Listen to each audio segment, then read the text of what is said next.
எல்லாரும் உங்களோட வேத புத்தகங்களை எடுத்துக்கொள்ளுங்கள். எல்லாரும் ஃபோன் இருக்கிறவங்க, ஃபோனில் இருக்கிறவங்க உங்களோட பைபிள் எடுத்துக்கொள்ளுங்க. பைபிளை மாத்திரம் எடுத்துக்கொள்ளுங்க. டேட்டாவை ஆன் பண்ணி மெசேஜ் இதெல்லாம் வந்தால் கொஞ்சம் ஒதுக்கி வைத்து விட்டு கொஞ்ச நேரம் நம்ம சில நல்ல விஷயங்களை பற்றி இன்றைக்கி பார்க்க போகிறோம். எதிர்பார்ப்புகள், எத்தனை பேருக்கு எதிர்பார்ப்புகள் இருக்கு? கையை வைத்துங்க. எதிர்பார்ப்பு இருக்கு, நல்லா கையை வைத்துங்க. எதிர்பார்ப்பு இருக்கு என் வாழ்க்கையில். நிறைய பேருக்கு எதிர்பார்ப்பு இல்லை போல். என் வாழ்க்கையில் எதிர்பார்ப்பே இல்லைவா? எனக்கு எதிர்பார்ப்பே தேவையிடவாப்பா. எல்லார வாழ்க்கையிலையும் ஒரு எதிர்பார்ப்பு ஒன்று இருக்கும். அது நடக்குமா நடக்காதா, எப்போ நடக்கும், எப்படி நடக்கும் என்று யாருக்குமே தெரியா. ஆனால் நடக்க வேண்டிய நேரம் நடக்கும். எங்களோட அம்மாவுக்கு ஒரு நல்ல ஒரு எதிர்பார்ப்பு இருக்குது. எங்களோட அம்மா இருந்திருக்காங்க. அம்மாவுக்கு ஒரு நல்ல எதிர்பார்ப்பு என்னென்னா, நான் இந்த முடி எப்போ வெட்டி மொட்டை அடிப்பேன் என்ற ஒரு எதிர்பார்ப்பு நல்லாவே இருக்கு. ஏனெண்டா நான் கண்ணாலைக்கு பிறகு ஜிம்முக்கு போனேன்னா இந்த உடம்பை குறைக்கணும்ன்ட்டு நிறைய பேர் ஏசி அது இதெல்லாம் சாப்பிடாம விட்டு சீனி கட் பண்ணி, கொத்து கட் பண்ணி, எல்லாம் கட் பண்ணி அப்போ நான் சொன்னேன் அம்மாட்ட, அம்மா நான் மொட்டை அடிக்க போகிறேன்னு. அப்போ நான் சலூனுக்கு போனேன்னா சலூன்காரன்னா நம்மளோட ஃபிட், கட்டும் ஃபிட், தம்பி டேய் வடி வரிக்காடா, மொட்டை அடிக்க தானடா வேணும். நான் ஃபோட்டோ காட்டினது பஸ் கட் தனிஷனை விட்டுருக்கார் அதை மாதிரி. அப்போ அவர் சொன்னார், டேய் அழகாக அரிக்காடா, வடி வரிக்காடா, மொட்டை அடிக்கத்தானா வேணும், அடிக்கிற வெக்கைக்கு தேவையா உனக்கு இது அண்டாரு. அப்போ நான் அப்படியே எல்லாம் வெட்டிட்டு ஷோர்ட்டாக ஷேப் பண்ணி போட்டு மாமியை விட்டு தான் போனேன்னா அபி எல்லா இடமும் சொல்லி விட்டான், மொட்டை அடி இது ஒரு நம்ம ரெடி அரிப்போம் பார்க்கண்டு. நான் ஹெல்மெட்டோட தான் போனேன். அப்போ எல்லாரும் சொல்கிறான், கழட்டு மொட்டை தானே, கழட்டு பார்க்க போகிறேன், அதான் மொட்டை அடிச்சிருக்கா பார்ப்போம் ரெண்டு. பார்த்தா நான் மொட்டை அடிக்கலை. அவங்களோட பிரைட்டாக இருந்த அந்த ஃபேஸ் டல் ஆயிடுது. எங்களோட அம்மாவுக்கு அதான் எதிர்பார்ப்பு, இவன் எப்போ இந்த முடியை வெட்ட போகிறான். அதே மாதிரி நம்மளோட வாழ்க்கையில் எல்லாருக்கும் ஒரு எதிர்பார்ப்பு இருக்குது. என்றைக்கு நடக்குமா, இப்போ நடக்கக்கூடாதா, நடந்திருக்கலாமே, ஏன் நடக்கல, எல்லாத்துக்குமான ஒரு சொல்யூஷன் தான் இன்றைக்கி பார்க்க போகிறோம். சரியா? திரும்பிக் கொள்வோம். சங்கீத புத்தகம், சங்கீதம் 46:5 எடுத்துக்கொள்ளுங்க.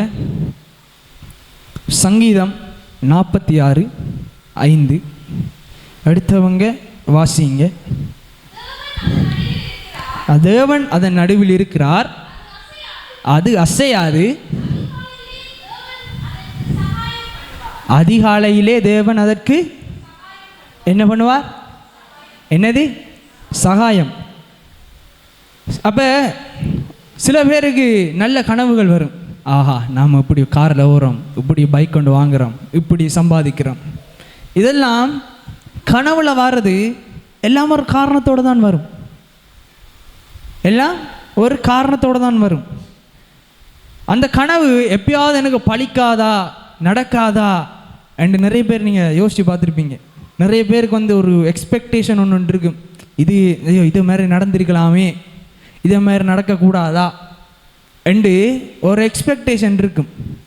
அந்த எக்ஸ்பெக்டேஷன், அந்த எதிர்பார்ப்பு, நான் சொல்கிறேன், இண்டையிலிருந்து நீங்கள் எப்படியெல்லாம் நீங்கள் எதிர்பார்க்க போகிறீங்களோ அப்படியெல்லாம் நடந்தே தீரும். அதுக்கு நீங்கள் செய்ய வேண்டியது ஒன்று மட்டும்தான், நடக்காதுன்னு இருக்கிறத நடக்குமென்று நம்புறது. என்னது? நடக்காதுன்னு இருக்கிறத நடக்குமென்று நம்புறது. என்னால் முடியும், இது நடக்கும், எனக்கு இது வரும், இப்படி ஐஸ்வர்யம் வரும் என்று உங்களோட வாயே போதும் உங்களை நல்ல நல்ல ஒரு நிலைக்கு கொண்டு வரதுக்கு. உங்களால் தான் முடியும், என்னால் முடியாது. நான் சொல்லி தருவேன். நான் உங்களுக்கு என்ன தருவேன்? படிப்பு தருவேன். ப்ராக்டிக்கல் நீங்கள் தான் பண்ணி வாங்கணும். நோட்ஸ் மட்டும் தான் நான் தருவேன். உங்களோட கையில் இருக்கி உங்களோட எதிர்பார்ப்புக்கு மேலான ஒரு எதிர்பார்ப்பை ஆண்டவர் தருவார். அது உங்களோட கையில் தான் இருக்குது. பக்கத்தில் இருக்கிறவங்கள பார்த்து சொல்லுங்கள். பக்கத்தில் இருக்கிறவங்கள பார்த்து சொல்லுங்கள். நீங்கள் பக்கத்தில் இருக்கிறவங்க பார்த்து சொல்லுங்கள்.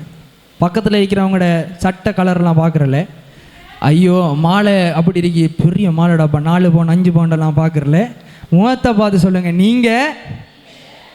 நீங்கன்னு சொல்ல, நீங்கள் எதிர்பார்க்கும் முடிவை உங்களுக்கு கொடுக்கும்படி உங்கள் பேரில் அவர் நினைத்திருக்கிற நினைவுகளை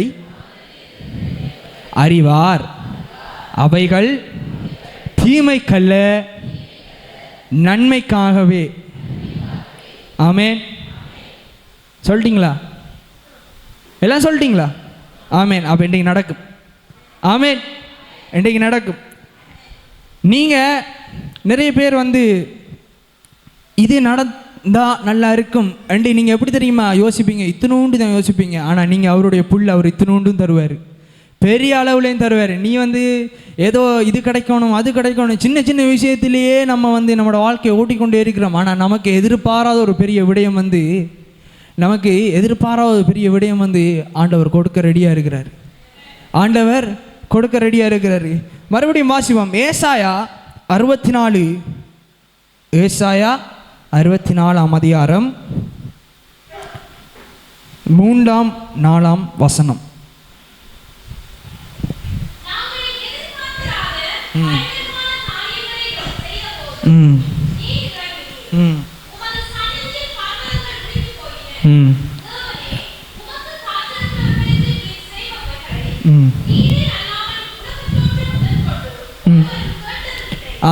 ஒருவரும் கேட்டதும் இல்லை, செவியால் உணர்ந்ததும் இல்லை, அவைகளை கண்டதும் இல்லை.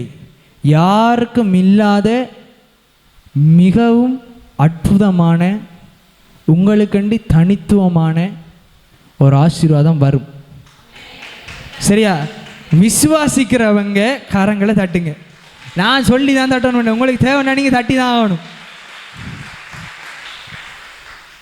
அப்போ நமக்கு வர இருக்கிற நன்மைகளை வேறு யாருக்கும் தெரியாது, அவருக்கு மாத்திரம்தான் தெரியும். உனக்கானது என்னன்றது அவருக்கு மாத்திரம்தான் தெரியும். நீ பிறந்த நாள்லேருந்து உனக்காக என்னெல்லாம் வைத்திருக்கணுமோ அதெல்லாம் அவர் ஸ்டோர்லேயே வச்சிருக்காரு. நீ ஜெபிக்க நீ கேட்க ஒவ்வொன்றா வரும். ஆமென். வரலையே, இன்னும் வரலையே, எவ்வளோ நாளைக்கு தான் நான் வெயிட் பண்ணுறதுண்டு? பரவாயில்ல, வெயிட் பண்ணுங்க. காத்திருத்ததுக்கு தான் ஆன ஒரு பெரிய ஒரு பலன் ஆண்டவர் கொடுப்பார். சொல்கிறேன், காத்திருத்ததுக்கான ஒரு பெரிய பலனை கொடுப்பார். ஆபிரகாமுக்கு எவ்வளோ இருந்தானே, எவ்வளோ காசு இருந்தானே, அவனுக்கு அதெல்லாம் ஒரு யூஸ்லெஸ்ஸாகவே தெரிஞ்சது.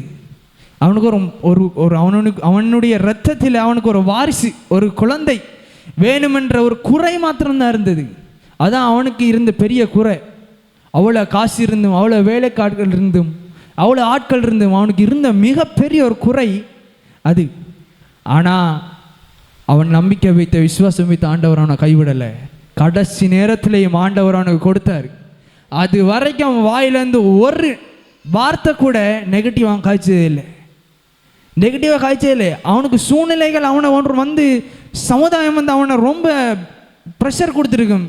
ஏண்டா உனக்கு இனி என்னத்துக்குடா, சரி அவ்வளோ போயிட்டு எத்தனையோ 1000 பேர் காய்ச்சிருப்பாங்க, எத்தனையோ பேர் அவனுக்கு எவ்வளோ காய்ச்சிருப்பாங்க, எவ்வளோ பேசியிருப்பாங்க. ஆபிரகாமுக்கு அவனுக்கு அவ்வளோ காசு இருந்து அவனை மதிச்சிருக்க மாட்டாங்க, அவங்க நக்கல் அடிச்சிருப்பாங்க. சீரியஸாக தான் சொல்கிறேன்.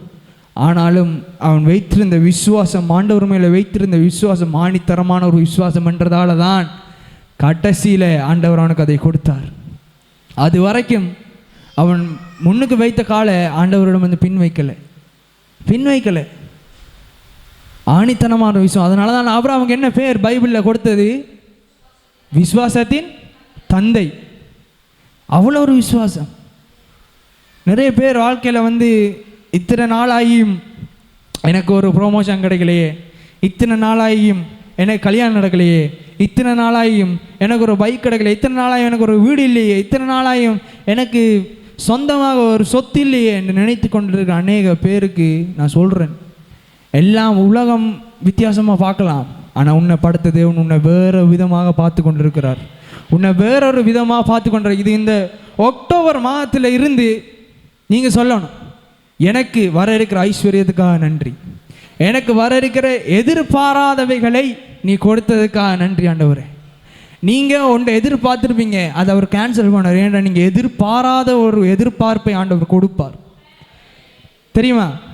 நீங்கள் வந்து இப்போ சொல்கிறேனே, நீங்கள் வந்து 30,000 சம்பளம் வாங்குறீங்கன்னா நீங்கள் ஒரு 40,000 சம்பளம் தருவீங்க. ஏன் 30,000லேருந்து 1,00,000த்துக்கு ஆண்டவர் மாற்ற மாட்டாரா? மாற்றுவார். அவரால் முடியாது என்ன இருக்குது? நீ செய்ய வேண்டியது ஆணித்தனமான விசுவாசம்.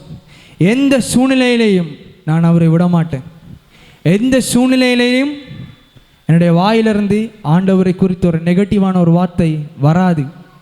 அந்த ஒரு நம்பிக்கை உங்களுக்குள்ள ஆழமாக இருந்துச்சுண்டா அவ்வளோதான், வின் பண்ணலாம். அத்தனை பேர் முன்பதாக வெட்கப்பட்ட இடங்களிலெல்லாம் ஆண்டவருடைய கீர்த்தியும் புகழ்ச்சியுமாய் உயர்த்துவார்.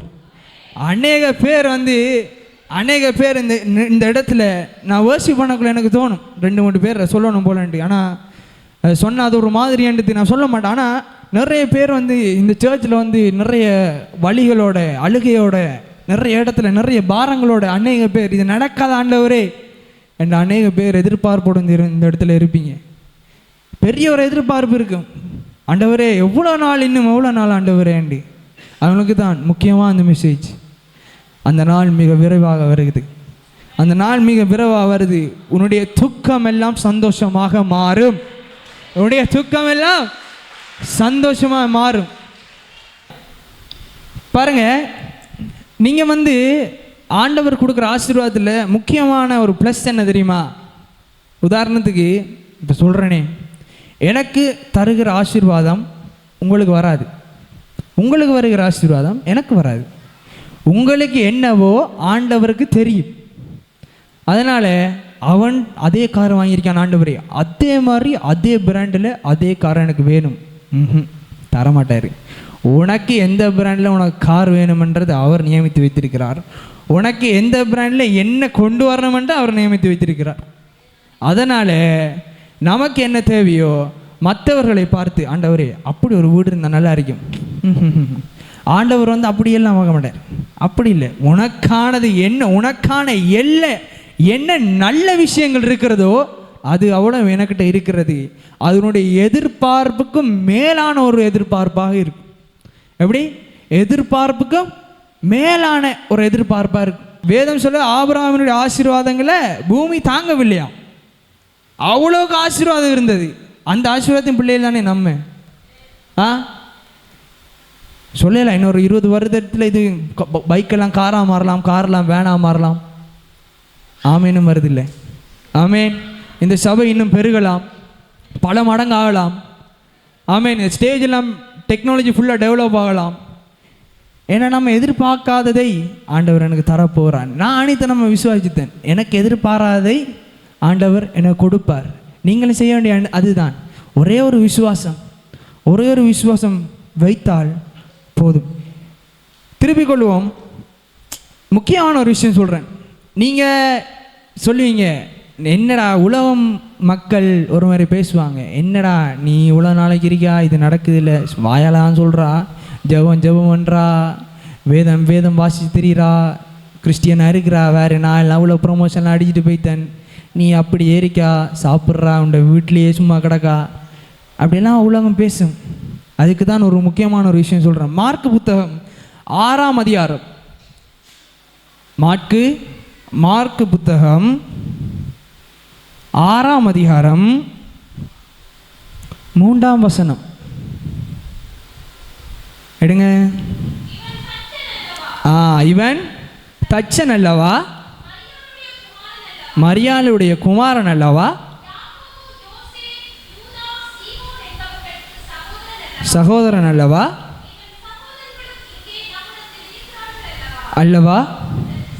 என்று இடரல் அடைந்தார்கள். யாரை பற்றி சொல்கிறாங்கன்னு சொல்லுங்க பார்ப்போம். ஏசப்பாவை பற்றி. ஏசப்பாவையே கேலி செய்த கூட்டம் இந்த உலகம். ஏசப்பாவை பார்த்து என்ன சொன்னாங்க? இவன் தச்சன், இவனுக்கு சும்மா அவங்களோட அப்பாவோடையே சேர்ந்து தொழில் செஞ்சிட்டு இருக்கிறான், இவனுக்கு ஒரு யூஸ்லெஸ், ஒரு இதுவும் இல்லை, இவனை வச்சு ஒன்றும் செய்யலை, சும்மா அந்த இதை அடிக்கிறான், இதை ஒட்டுறான், அதை குத்துறான், இதை வெட்டுறான். இவன் இவங்களோட சகோதரனும் அவன் அவ்வளோதான், சிம்பிள். அவனை ஆண்டவரை சும்மா ஜஸ்ட் ஆர்டினரி மேனாக தான் பார்த்தாங்க. ஆனால் அவருக்கு உள்ளே இருந்த வார்த்தையுடைய பவர் அவங்களுக்கு தெரியலை. அந்த வார்த்தை தான் இது வரைக்கும் உயிரோடு இருக்கிறது. அந்த வார்த்தை தான் எத்தனையோ பேரை குணமாக்குனது. உலகம் உன்னை பார்த்து நீ இப்படி எப்படி கோலமாக இருக்கா, இப்படி போயிட்ட, இப்படி சுருண்டுட்ட, இப்படி மடங்கிட்ட, இப்படி அடி வாங்கிட்ட சொல்கிறேன். உலகம் முகத்தை பார்த்து பேசும். ஆண்டவர் உன்னுடைய இருதயத்தை பார்க்கிறார். முக்கியமாக இருதயத்தை பார்க்குற உன்னுடைய இருதயம் எவ்வளவுக்கு அவர் மேலே விசுவாசம் வைக்கிறதோ அவ்வளவுக்கு உயரங்களை அடையும்படி ஆண்டவர் உன்னை உட்கார செய்வார். அதை விட சந்தோஷம் வேறு என்ன வேணும்? அதை விட சந்தோஷம் என்ன வேணும்? எந்த ஒரு செய்தி எடுக்கக்கூட இது கிறிஸ்மஸுக்கு சொல்லுவோம். அவன் நான் சொன்னேன், கிறிஸ்மஸுக்கு தான் சொல்லணுமா? கிறிஸ்மஸ்லேருந்து தான் தொடங்கணுமா? நியூ இயர்லேருந்து தான் தொடங்கணுமா? இந்த ஞாயிற்றுக்கிழமையிலேருந்து கிறிஸ்துவ குடும்ப சபையில் இருக்கிற அனைவரும் எதிர்பாராததை எதிர்பார்ப்போம். ஆமென். எதிர்பார்க்காத எல்லாவற்றையும் நாம் எதிர்பார்ப்போம். ஆமென். உங்களோட வாழ்க்கையில் எதெல்லாம் நான் கிடைக்காது நினைக்கிறீங்களோ அதெல்லாம் கிடைக்கணும் வேண்டி நீங்கள் சொல்ல போகிறீங்க. எதெல்லாம் கிடைக்காது நினைக்கிறீங்களோ அதெல்லாம் கிடைக்கணும்னு நீங்கள் சொல்ல போகிறீங்க. நான் சொல்கிறேன், நீங்கள் சொல்ல சொல்ல அது நடக்கும். நீங்கள் சொல்ல சொல்ல அது நடக்கும். சொல்லாமல் இது நடக்குமா என்ற ஒரு கேள்வி கேட்டிங்கண்டா உங்களுக்குள்ளேயே ஒரு கேள்விக்குறி இருக்கும். நான் கிறிஸ்தவன் தானா? நான் ஆண்டவருமே விசுவாசிக்கிறேனா? ஆபிரகாம் கேட்டானா, ஆண்டவரே எனக்கு தருவீங்களா? வருமா வராதா?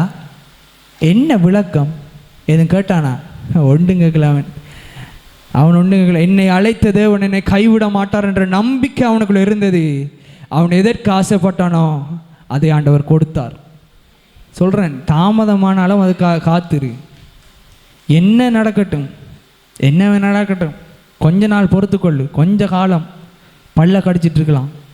பிறகு ஆரெல்லாம் விரல் நீட்டி கழிச்சாங்களோ, ஆரெல்லாம் குற்றச்சாட்டு போட்டாங்களோ, ஆரெல்லாம் குறை சொன்னாங்களோ, அவர்கள் முன்பதாக உன்னை உயர்த்தி வைக்க அவர் வல்லவராக இருக்கிறார். அவர்கள் முன்பதாக அண்ணார்ந்து பார்க்கும்படி ஆண்டவன் உங்களை வைப்பார். சொல்லுவாங்க, பா கல்குடாவிலையா அவங்க அப்படி, ஐயோ கிரான்லையா அவங்க இப்படி, கருவாக்கணியா கட்டவுலையா அவங்களுக்கு அப்படி இருக்குடாப்பா. அதுக்கெல்லாம் காரணம் என்ன தெரியுமா? அவங்க சொல்லுவாங்க, அவங்க கிறிஸ்டியன், அவங்கள ஆண்டவர் அவ்வளோ துதிக்கிறவங்க, அதனால தான் அவங்களுக்கு அது கிடைத்திருக்கிற என்ற ஒரு கதை ஒன்று வரும் பாருங்க. பாருங்க, என்னுடைய அபிஷேகம் தாவீதை வந்து ஆறு ஆசீர்வதிக்க போறா? சாமுவேல் தானே? ஓம். சாமுவேல் வந்து அரசனாக அபிஷேகம் செய்கிற போறார். போகல, அவனோட அண்ணா மாதிரி நாளைக்கு அவனை நல்ல பாடி பில்டர், நல்ல ஃபிட் ஆகி வாரானுங்க. வர இவிடத்தை நிற்காரு ஐயா, நின்றுட்டு பார்க்குறாரு. ஓ இவன் தான் போல என்ற ஆண்டவர் சொன்னா, சாரி ப்ரோ, இவர் இல்லை, இவர் ரிஜெக்டட், மத்தாளன் ரிஜெக்டட், எல்லாம் ரிஜெக்ட் எல்லாம் உடம்பும் மசில்ஸும். ஏண்டா அவனாரு ஒரு போர் வீரன், அவனால் எப்படி இருப்பானல், அவன் அப்படி நல்ல ஃபிட்டாக உடம்பு நல்ல கட்டெல்லாம் வச்சு நல்ல ஃபிட்டாக இருப்பானல். ஒருத்தரையும் ஆண்டவர் செலக்ட் பண்ணல. கேட்டார் ஜெசிட்ட, இவ்வளோதானாப்பா அவன் பிள்ளைங்க? இல்லை, ஒருத்தன் இருக்கான், அவன் ஆடு மேய்த்து கொண்டு இருக்கிறான், அவனை வர சொல்லு. அவனை வர சொன்னோன்னே சாமுவேலிடம் இருந்த ஆவியானவர் ஆறு மேலே போனாராம்? தாவீது மேலே போனாராம். இப்படி இருந்து அப்படி பண்ண. அப்போ அவனுக்குள்ளே இருந்த அபிஷேகம் எப்படி இருந்தது? அதுக்கு அவன் என்ன பண்ணிட்டு இருந்தான்?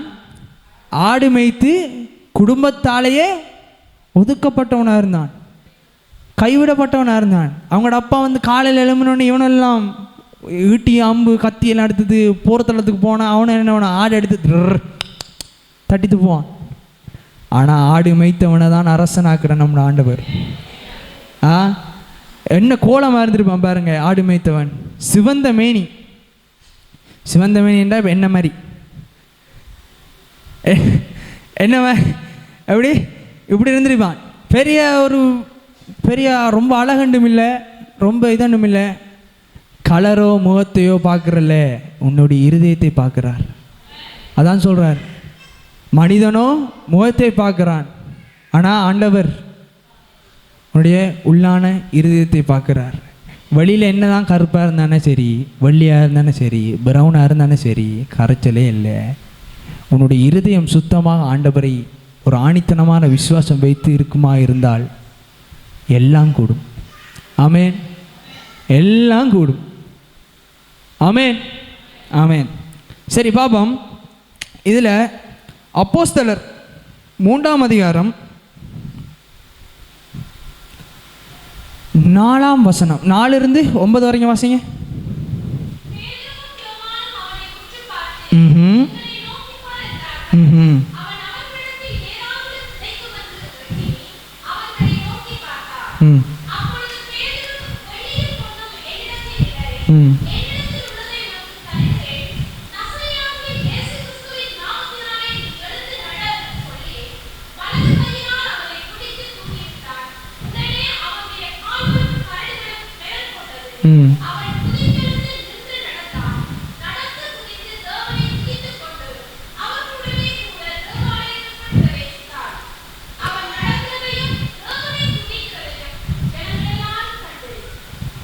ரைட். இது எங்கே நடக்குது? பேதுரு வந்து ஒரு டெம்பிளுக்குள்ளே போய் கொண்டிருக்குள்ளே கால் சூமுனவன் ஒருத்தன் இருக்கிறான். அவனுக்கு நடக்கலா.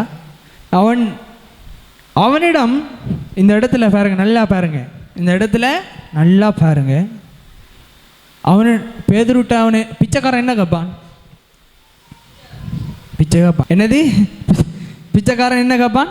பணம் கேட்பான், சாப்பாடு கேட்பான். அற்புதம் கட்டவனா இல்லை. அந்த இடத்துல அதுதான் எதிர்பார்ப்பு ஒன்று இருந்தது. ஆனால் அவனுக்கு எதிர்பாராத ஒன்று நடந்தது. அவனுக்கு என்ன எதிர்பார்ப்பு இருந்தது? கையை கொடுத்துருப்பான், கொஞ்சம் காசு தாங்க ஐயா, இல்லைடா சாப்பாடு தாங்க ஐயா, ஏதாவது ஒரு பொட்டலாவது தந்துட்டு போங்க ஐயா அண்டி. அவர் என்ன சொன்னான் தெரியுமா? வெள்ளியும் பொண்ணும் என்னிடத்தில் இல்லை, நசரேயனாய இயேசு கிறிஸ்து நாமத்தினால், இயேசுவின் நாமத்தினால் எழுந்து நட. எழுந்து நடண்டா. நம்ம நடப்போமா? நம்ம நின்றமாண்டா ஆடுறா நீ சும்மா, நான் நடக்கலாம் இத்தனை வருஷம் இருக்கு, என்ன எழும்பி நடன்றா. என்னைய பார்த்து அப்படி தெரியுது. அப்படி ஒரு மனநிலை அவனுக்கு இல்லை. விசுவாசத்தோட எழும்பினான், எலும்பு குதித்து போனான். ஆமென். எப்படி குதித்து போனான் பாரு. அவன் எதிர்பார்ப்புக்கு மேலான பல மடங்கான எதிர்பார்ப்பு அவனுக்கு வந்து. அவன் எதிர்பார்த்தான், அன்றைக்கு நாள் நான் நடப்பேன், நான் துள்ளி திரிவேன், நான் நடந்து திரிவேன், பாய்ந்து திரிவேன் என்ற எதிர்பார்ப்பு ஒன்றுமே இல்லை. அவனுக்கு இருந்த ஒரே ஒரு எதிர்பார்ப்பு, எனக்கு கொஞ்சம் காசு கிடைச்சா நான் ஏதாவது என்னுடைய பாட்டுக்கு ஏதாவது சாப்பிட்டு ஏதாவது குடிச்சிட்டு என்னுடைய வயிறு பசிக்காக நான் ஏதாவது செய்துன்ற எதிர்பார்ப்பு மாத்திரம்தான் அவனுக்குள்ள இருந்தது. ஆனால் அந்த இடத்துல தேவனுடைய நாமம் உயர்த்தப்பட்டது. அவன் எழுந்து நடந்தான். அந்த ஒரு எதிர்பார்ப்பு நம்மளோட வாழ்க்கையில் வரும். அவனுக்கு நடந்த மாதிரியே பாருங்க, காசு கேட்டவன் எழும்பி நடக்கிறான். நடக்கவே இல்லாதவன் இத்தனை வருடங்களாக நடக்க இல்லாமல் அரைச்சி ஒரே இடத்துல நின்று, சமூகம் எவ்வளோ கதைச்சிருக்கு, சமூகம் எத்தனை சொந்தம் விட்டு போயிருக்கு, நண்பர்கள் விட்டு போயிருப்பார்கள், எல்லாம் போயிருக்கும். இருந்தாலும் அவ்வளோ கஷ்டம் மத்தியிலும் காத்திருப்பு இருந்தாலும் அதற்கான பலன் ஆண்டவர் அவனுக்கு கொடுத்தார். இதே மாதிரி தான் ஒரே இடத்துல இருந்து கஷ்டம் வராதா, கிடைக்காதா, எப்படி என்று நம்பிக்கையே உங்களுக்கு இல்லாமல் போயிருக்கலாம். நான் சொல்கிறேன், உங்களுக்கான நேரம் வரும், உங்களுக்கான காலம் வரும். ஒரு நல்ல ஒரு எப்படி சொல்கிற ஒரு கேப்ஷன் ஒன்று இருக்குது, சொல்லுவாங்க. என்னது, இன்றைக்கு காலையில் 9 மணி வந்து பாஸ் ஆகிட்டேன்டா, சரியா, நாளை காலையில் அதே 9 மணி வரத்தானே போகுது. இன்றைக்கு 9 o'clock, இன்றைக்கு 9 மணிக்கு, இன்றைக்கு 9 மணி 9 AM என்ற டைம் இன்றைக்கு போச்சண்டா, நாளைக்கு வராதா? வரும். உனக்கான நேரம் வரும், அதுவரை காத்துரு. உனக்கான நேரம் வராமல் போகாது. 6 மணி என்ற டைம் கிளாக்கில் இருக்கண்டா, திங்களும் 6 மணி வரும், செவ்வாயும் 6 மணி வரும், புதன்கிழமை 6 மணி வரும், வியாழனும் வரும், வெள்ளி சனி ஞாயிறு வரத்தான் போகுது. உனக்கான நேரம் வரும் வரைக்கும் என்ன செய்? காத்துரு. நம்பிக்கையை மட்டும் எந்த சூழ்நிலையும் விட்டுறாத. அதுக்கு ஒரு நல்ல உதாரணம் சொல்கிறேன் பாருங்க. ஒரு நல்ல ஒரு உதாரணம் பைபிளில் இருந்தான் பாருங்க. யோவான் 11ஆம் அதிகாரம், யோவான் 11.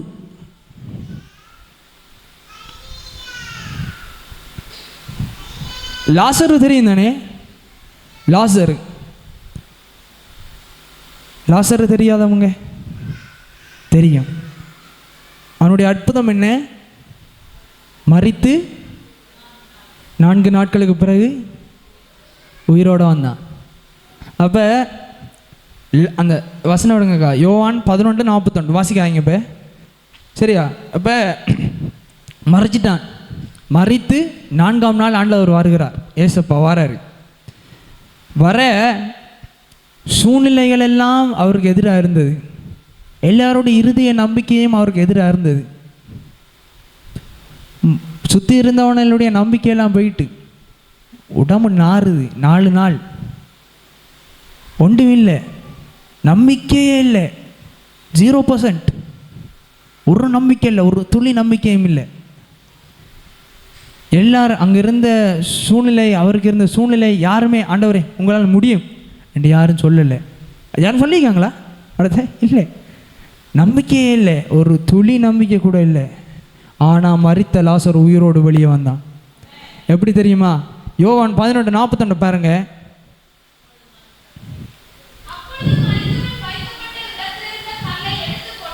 போட்டார்கள். என்னது? கண்களை சத்தமா, கண்களை என்ன சத்தமா, கண்களை என்ன பண்ணா, என்னது? கண்களை ஏறெடுத்து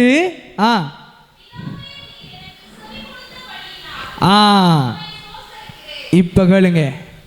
பிதாவே எனக்கு செவி கொடுத்த படியினால், செவி கொடுக்கிறீர்னு சொல்ல, செவி கொடுங்கள்னு சொல்ல, செவி கொடுத்த படியினால் நன்றி. அந்த விசுவாசம் இருந்துச்சு பாருங்க ஏசப்பட்ட. அதான் நம்ம பிடிக்க எடுத்துக்கொள்ளணும். செவி கொடுத்த படியினால் உமக்கு நன்றி. அப்போ அவருக்கு தெரியும், என்னுடைய வாயிலிருந்து புறப்படுகிற வார்த்தை, என்னுடைய வாயிலிருந்து புறப்படுகிற வார்த்தை என்னுடைய எதிர்பார்ப்புக்கு மேலான எதிர்பார்ப்பை அவர் தருவார் என்ற நம்பிக்கை ஆண்டவரிடம் இருந்தது. அதனால் அவர் சொல்ற என்ன, செவி கொடுத்த படியினால் உம்மை ஸ்தோத்தரிக்கிறேன். நம்ம என்னென்னு ஜெபிப்போம்? ஆண்டவரை எப்படி தந்திருக்கலாம், தரணும், ப்ளீஸ் எனக்கு இம்முட்டி ஒன்று வேணும் தாங்களன். நடந்த மாதிரியே பேசுங்க. தந்தமைக்காக நன்றி, எனக்கு கொடுத்ததுக்காக நன்றி. முடிந்ததுன்னு நினைத்து ஜெபிங்க, உங்களுக்கு கிடைக்கும். சொல்கிறேன். ஆண்டவர் எங்கே தெரியுமா கண்களை ஏறெடுத்தாரு? பக்கத்துலையா? சைடில், ரைட் சைடா லெஃப்ட் சைடா? வானத்தை அண்ணா இருந்து பார்த்து சொன்னார், என்னது? பிதாவே என்னுடைய, போடுங்க, நீர் எனக்கு பாருங்க, நீர் எனக்கு செவி கொடுத்தபடியினால் உம்மை ஸ்தோத்தரிக்கிறேன். அந்த ஒரு விசுவாசம் வேணும் நமக்கு. செவி கொடுக்கிறீர், அதற்கு நன்றி என்று சொல்லலை. செவி கொடுக்கிறீரா அன்னு கேட்கல. நீங்கள் செவி கொடுக்குறீங்க எனக்கு தெரியும், அதனால் நான் உண்மை ஸ்தோத்தரிக்கிறேன் என்று சொல்லி எல்லாம் அவர் சுற்றிருந்த சூழ்நிலையே, அவருக்கு எதிராக இருந்தது. அவர் சுற்றிருந்த சூழ்நிலை யாருக்குமே நம்பிக்கை இல்லை. லாசர் உரான் நாறுது, 4 நாளாக எப்படி இருக்கும் பொடி,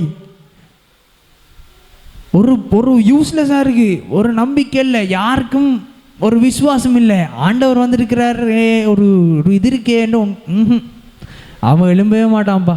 அவன் போயிட்டான். அவனை பேனரும் பட்டியாச்சு, இது போட்டாச்சு, அடைச்சாச்சு. இனி எனக்கு அவர் வாரார் என்று தான் உலகம் பேசி கொண்டிருந்தது. ஆனால் அவங்க எதிர்பாராததை நடந்தது. லாசருவே என்ன சொன்னார்? பாப்பா வெளியே வா. ஏண்டா இவங்களை நக்கலாக சிரிச்சிருப்பாங்க. ஆனால் உள்ள இந்த லாசர் வந்தானா இல்லையா? வெளியே வந்தான். லாசருவே நீ வெளியே வா ஆண்டாரு. மரித்த லாசர் உயிரோடு விழுந்து வெளியே வந்தான். அதான் வல்லமை, அதான் பவர். பாருங்க, நான் சொல்கிறேன், அவரே நடந்து முடிந்தது, நீ கேட்டதற்காக நன்றி என்றாரு. நீங்கள் எத்தனை பேர் நன்றி சொல்ல போகிறீங்க? எத்தனை பேர் நன்றி சொல்ல போகிறீங்க? உங்களுக்கு கிடைக்கல. இன்னும் ஆண்டவர் லாசரு மரித்து உயிரோடு எழுமணும்னு ப்ரே பண்ணவே இல்லை. நம்ம என்ன பண்ணிடும்? ஜெபித்து முடிஞ்ச அப்புறம் ஆண்டவரே என்னுடைய ஜெபத்தை கேட்டதற்காக நன்றி என்ன சொல்லுவோம். இவர் என்ன பண்ணுறாரு? அதை முன்னுக்கு தூக்கி போடுறாரு. நீ கேட்டதற்காக நன்றி, நீ கேட்டிருக்கிறீர், அதனால் நான் ஜெபிக்கிறேன், என்னுடைய நம்பிக்கை உண்மையில் இருக்கிறது, நீ இதனை உயிரோடு வெளியே எடுப்பீர் என்ற நம்பிக்கை எனக்கு இருக்கிறது என்று சொல்லி ஜெபிச்சாரு. அவளியே வந்தான். அதான் மெயினான விஷயம். அப்போ இந்த இடத்துல எத்தனை பேர் நன்றி சொல்ல போகிறீங்க? உண்மையாகவே ஆண்டவரே எனக்கு சரியான ஒரு வாழ்க்கை துணை கிடைத்ததுக்காக நன்றி அப்படிதான் சொல்லணும். வாழ்க்கை துணை தாங்கப்பா என்று சொல்ல தேவையில்ல, கிடைத்ததுக்காக நன்றி. எனக்கு சரியான ஒரு பிஸ்னஸ் கிடைத்ததுக்காக நன்றி அப்படிதான் சொல்லணும். என்னுடைய வேலையில் எனக்கு உயர்வு கிடைத்ததுக்காக நன்றி. எப்படி? என்னுடைய உயர்வு கிடைத்ததுக்காக நன்றி. நீங்கள் கிடைக்கணும் கிடைக்கணும்னு ஜெபித்துட்டீங்க, இனி கிடைத்ததுக்காக நன்றின்னு ஜெபிக்க போகிறீங்க. அதான் வித்தியாசம். எதிர்பாராதவைகளை ஆண்டவர் உங்களுக்கு தருவார், தெரியுமா? அதான் நல்ல பாட்டு உண்டு, எதிர்பாரா முடிவை தருபவரே, எனக்காக யாவையும் செய்பவரே. ஒரு பாட்டு இருக்கு, எதிர்பாராத முடிவை எனக்கு கொடுக்கிறவர், இல்லாதவைகளை இருக்கிறவை போல் அழைக்கிற என் தேவன் என்னோடு இருக்கிறதால இந்த நேரத்திலிருந்து இனி வருகிற ஒவ்வொரு நாட்களிலும் நான் நன்றி சொல்லுவேன். ஏனென்றால் நான் எதிர்பார்ப்பதை விட அவர் மேலானவைகளை எனக்கு செய்ய போறார். நான் எதிர்பார்க்காததையும் அவர் செய்ய போறார். ஆமென். விசுவாசத்தோடு நன்றி சொல்லுறவங்களை ஒப்பு கொடுங்க.